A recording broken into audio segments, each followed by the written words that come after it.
Hey, it's July 15th, 2011, and just wanted to show you a couple of new additions to the garden. And here is a Magnolia Virginiana, which was purchased a couple of weeks ago when I made a trip down to Niagara, and I posted a couple other videos about going down there. So this one here, I'm not really sure what type of Virginiana it is. I know that it was field grown, and I believe it's the semi-evergreen type. They've had them at this nursery for a couple of years now, and they've been staying in pots, and they keep them not outdoors during the winter, but they're not in a heated area, so they would have seen some cold temperatures in pots. And when I saw them in the spring when I was there and I didn't purchase them, they had maybe a dozen, maybe 20 leaves left on them, so I'm guessing they will hold some.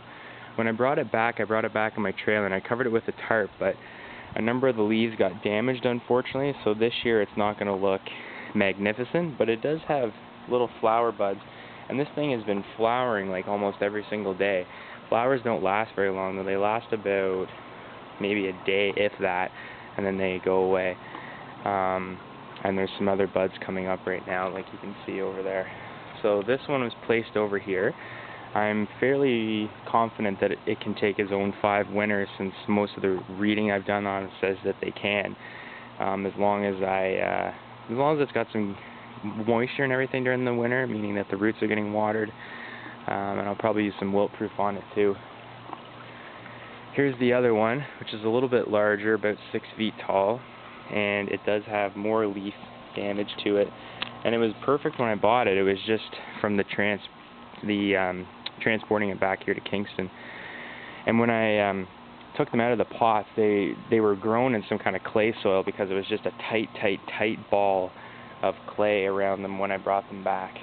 So beautiful looking tree. I think they'll look really nice here in the yard, I'm thinking. And even if they don't hold their leaves till December, it'll just kind of green up the backyard during the kind of drearier fall months when you're depressed that winter's on its way. Another addition I got free from the people at Nettle Creek was this live oak tree. Not very big. The lady there told me that they are growing in Port St. Lucie in Niagara. People from Niagara can better tell me the zone there. She said it was a 6B. I've heard 7A from some people, and she said that they do come back, so I'm going to try it here for fun, and definitely wrap it with some leaves in the wintertime. Here's the one, the Moon Glow Magnolia, which is a part of the Henry Hicks family, I guess. And this one's supposed to be fully evergreen, and they had one in Niagara that had overgone the winter with 0 damage. But I do know I'm definitely a zone behind them here.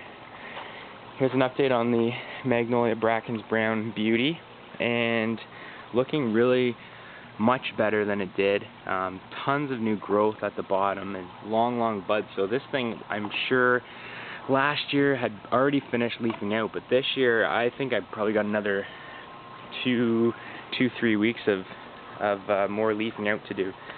So I'm hoping that it will at least put out as much as it did last year, so it can maintain itself.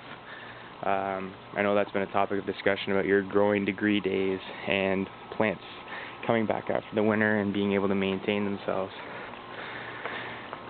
The last thing that I will show you is from Nettle Creek as well.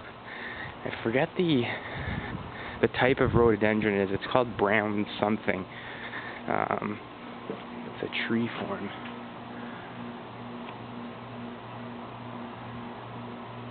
It's about 3.5 feet tall, and makes a nice addition over here.